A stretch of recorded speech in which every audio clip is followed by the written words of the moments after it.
ఇవన్నీ కూడాను సొసైటీలో ఉంటాం కొనాల్సిన అవసరం లేదు అని చెప్పి ఆ తర్వాత అందరూ స్కీముల గురించో లేకపోతే డబ్బుల గురించో లేకపోతే మన ఎలక్షన్ గురించో మాట్లాడారు తప్ప అంశాల మీద ఎవరు మాట్లాడిన పరిస్థితి అంటే జిల్లా వారీగా చూశారు.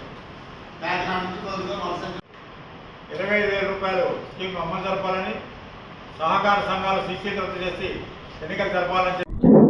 నా పేరు పిల్లలమర్రి బాలకృష్ణ, ఆంధ్రప్రదేశ్ చేనేత కార్మిక సంఘం రాష్ట్ర ప్రధాన కార్యదర్శి. ఈరోజు ఆంధ్రప్రదేశ్ చేనేత కార్మిక సంఘం రాష్ట్ర కమిటీ సమావేశం పశ్చిమ గోదావరి జిల్లా నర్సాపురంలో జరుపుకుంటూ ఉన్నాము. ప్రధానంగా రాష్ట్రంలో చేనేత కార్మికులు, అదేవిధంగా సహకార సంఘాలు, మాస్టర్ వేవర్స్ వీళ్ళందరూ ఎదుర్కొన్న సమస్యల మీద ప్రభుత్వం మీద పెద్ద ఎత్తున ఆందోళన చేస్తూ ఉన్నాము. అయినా కానీ ప్రభుత్వం పట్టించుకునే పరిస్థితి లేదు. రాష్ట్రంలో 200 యూనిట్లు ఉచిత కరెంట్ ఇస్తానని చెప్పి అధికారానికి రాకముందు చెప్పినటువంటి కూటమి ప్రభుత్వం ఈ సంవత్సరం ఫిబ్రవరి 22వ తారీఖున చేనేత గర్జన చలో మంగళగిరి కార్యక్రమం చేసిన తర్వాత, అట్లానే ఏప్రిల్ 22న 48 గంటలు నిరాహార దీక్ష చేసిన తర్వాత ఆ ఉచిత కరెంట్ జీవో అనేది అమలు జరుపుతూ ఉన్నది.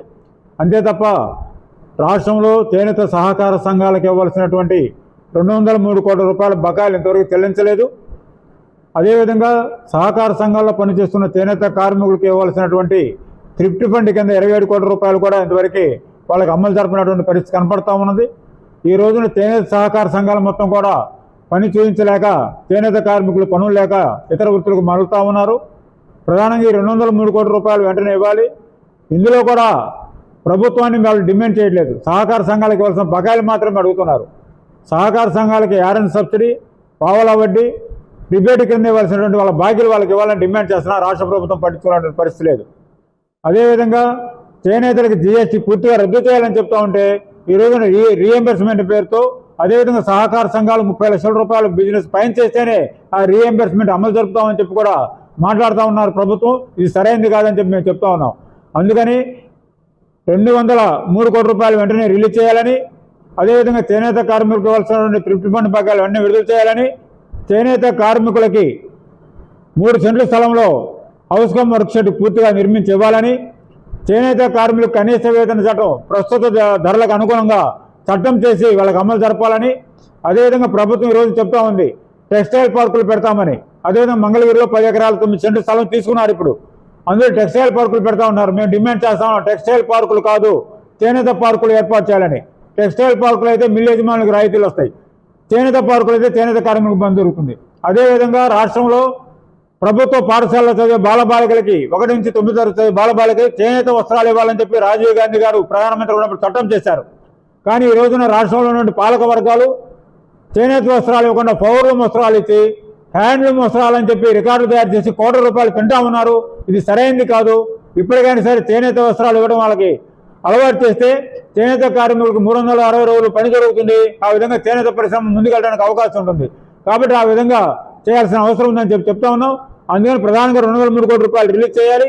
అదేవిధంగా 27 కోట్ల రూపాయలు రిలీజ్ చేయాలి.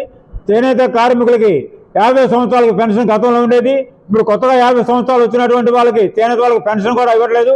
ఆ పెన్షన్ కూడా ఇవ్వాలని చెప్పి ఆంధ్రప్రదేశ్ చేనేత కార్మిక సంఘం డిమాండ్ చేస్తూ ఉంది. ఇంకా సహకార సంఘాలకి క్యాష్ క్రెడిట్ ఉన్నాయి.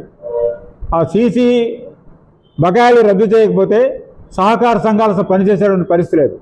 అందుకని సీసీ బకాయిలు మొత్తం రద్దు చేసి సహకార సంఘాలకి వెంటనే ఎన్నికలు జరపాలి. ఇవి రద్దు చేయకుండా ఎన్నికలు జరిపితే ఉపయోగం లేదు, సొసైటీ మొత్తం పనిచేసే పరిస్థితి ఉండదు. ఆ బకాయిలు రద్దు చేసి ఎన్నికలు జరపాలని చెప్పి కూడా డిమాండ్ చేస్తూ ఉన్నాం. గతంలో వైఎస్ఆర్ పార్టీ అధికారంలో ఉన్నప్పుడు చేనేత కార్మికులకి సంవత్సరానికి 24,000 రూపాయలు ఇచ్చి చేనేత కార్మికులను ఆదుకున్నటువంటి పరిస్థితి ఉంది.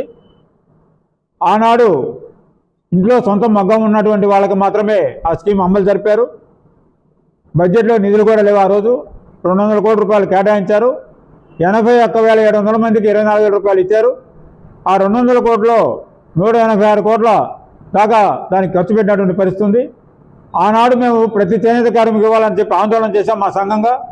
అప్పుడు తెలుగునాడు చేనేత కార్మిక సంఘం వాళ్ళు కూడా మాతో కలిసి వచ్చి అందరికీ ఇవ్వాలని చెప్పి డిమాండ్ చేశారు. కానీ కూటమి ప్రభుత్వం అధికారానికి వచ్చిన తర్వాత నేస్తాన్ని పూర్తిగా రద్దు చేసినటువంటి పరిస్థితి కనపడతా ఉంది. ఆ చేనేత కార్మిక సంఘాలు ఆందోళన చేసిన ఫలితంగా దాదాపు